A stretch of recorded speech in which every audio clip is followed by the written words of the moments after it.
as many of you know, during the deer hunt, I took a pretty good tumble.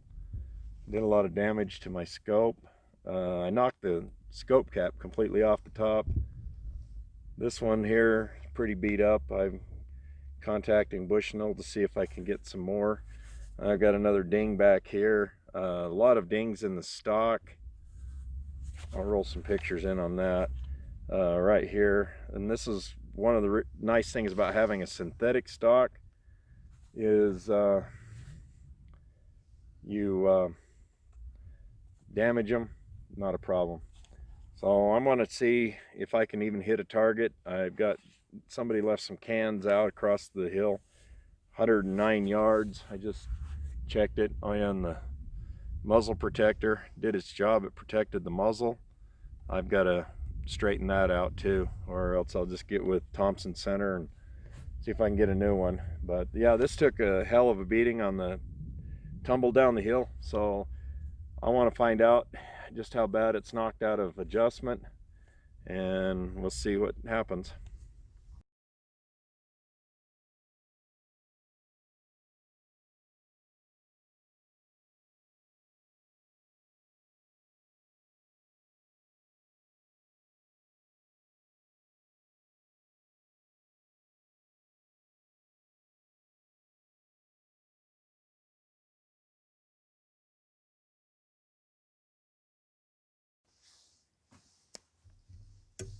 Okay, I'm going to shoot this left can over here.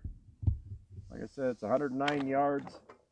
I'll see if I'm anywhere close to it, see if I've knocked my scope off. Okay, a little bit here.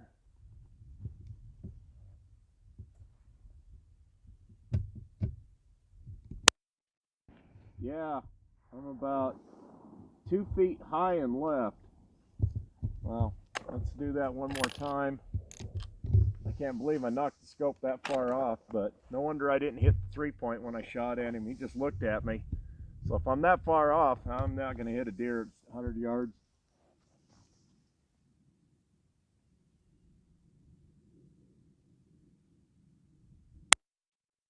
Yep, I would say, yeah, let me do a lot of adjusting here.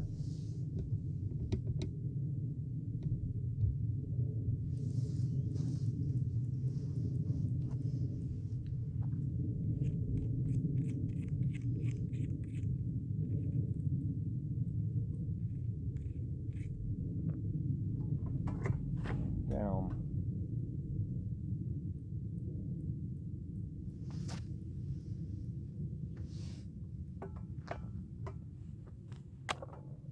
Let's see if I'm anywhere close. And it's starting to get dark.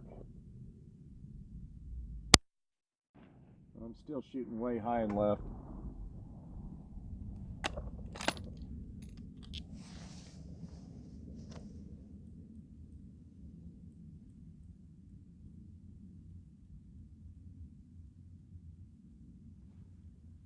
And left.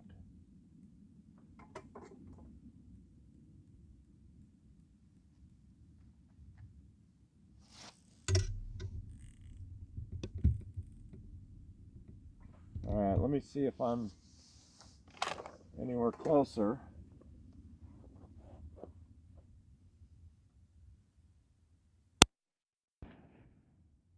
Still way high and still left.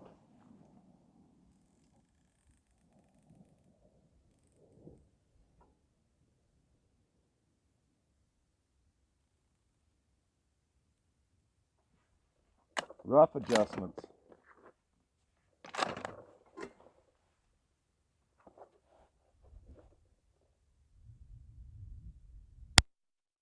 Okay, now we're getting close.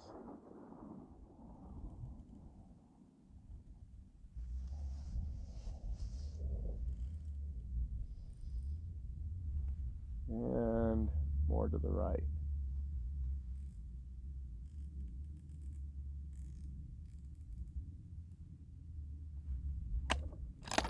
Put some more bullets in here.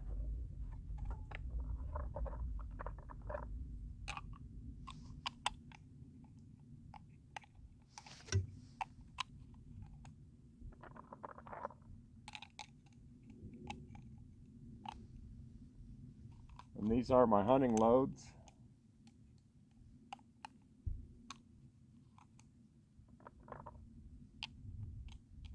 So I do know that the rounds are accurate. If I do my part.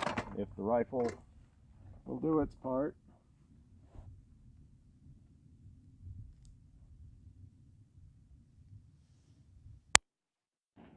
Okay, we're in there. Let me get one more in. Let's see. I'm just going off a dust splash. We're not getting any kind of a real target.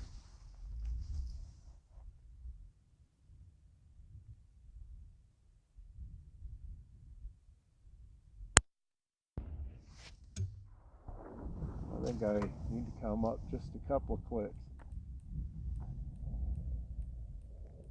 And come right a couple of clicks.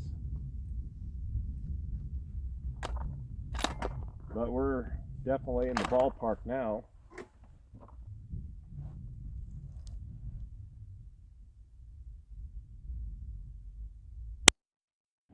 I heard that one hit.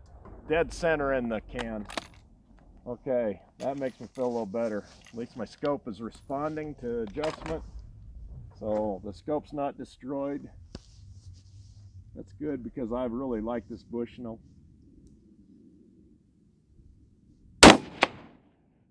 Oh yeah, well that put a big old crater in it.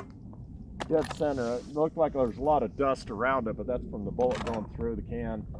One more, actually two more.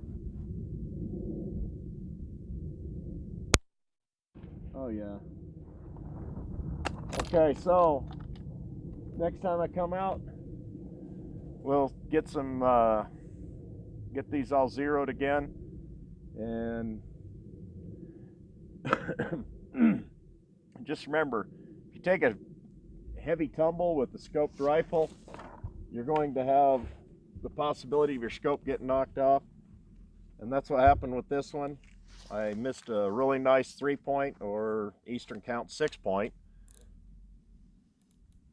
Actually, now I'm hearing, I got it out so far that as I put the scope cap on, I can hear it moving my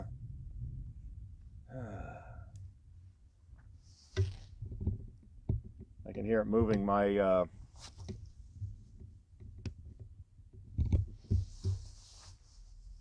yeah, that's because there's a big dent right here. So it's catching my ring and it's moving it.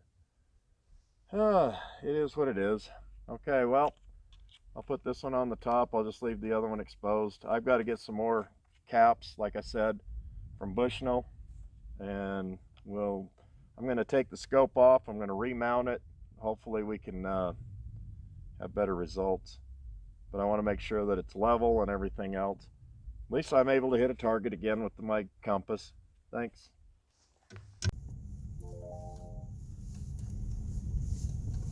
We're way out here. This is our upper shooting range. It's good if you want to stay within 50 yards. If you want to stretch out to 100 yards, you've got to go across a big deep gully to get the other side. It's not so bad if you've got the side-by-side and you can make the trip, but it just gets a little tiring if you're going to do it on foot. But this is where we're at. Nice, easy West Desert road here. And it's getting worse all the time. That's why we've been, shooting at the lower range.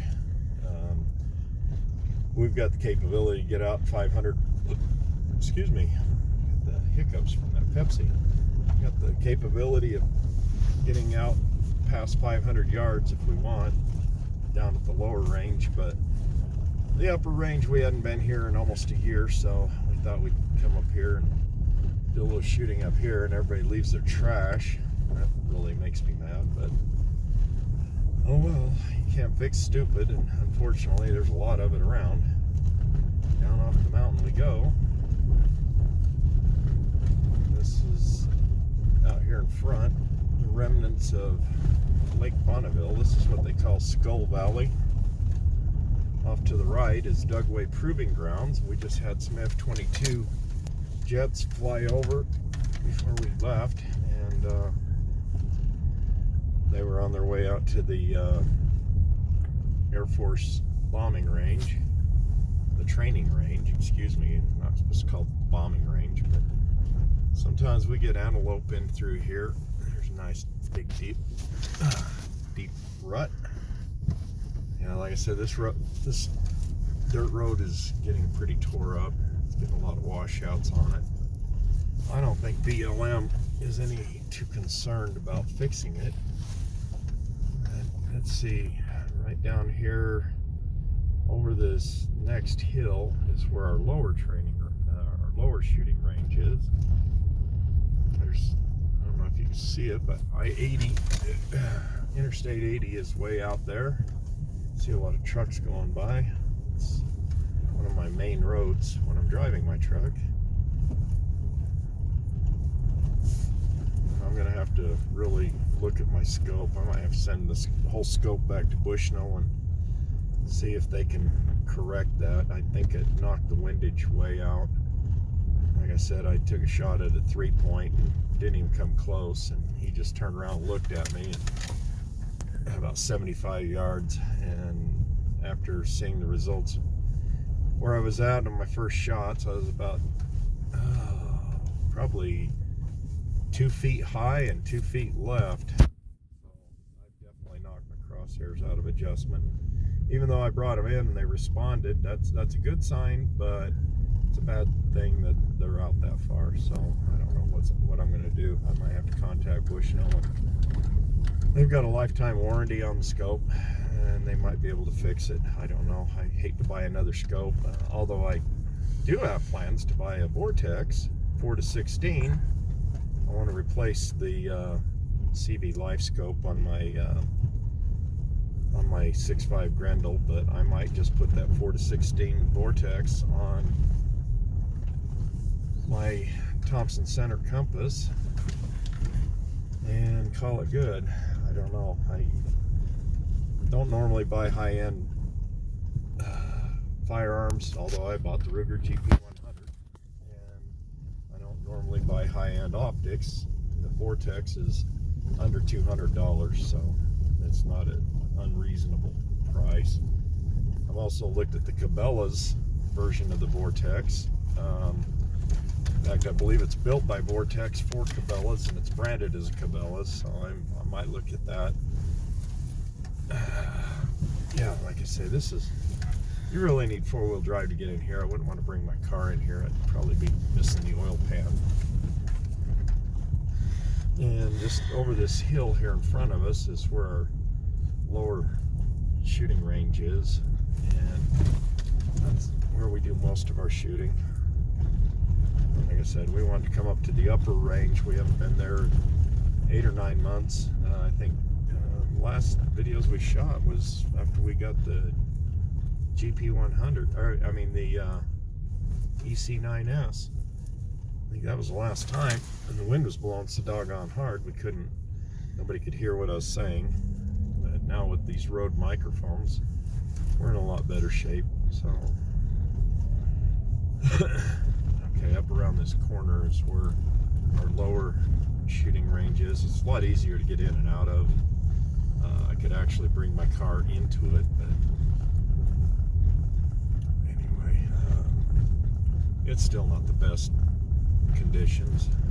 As you can see, it's all dirt road.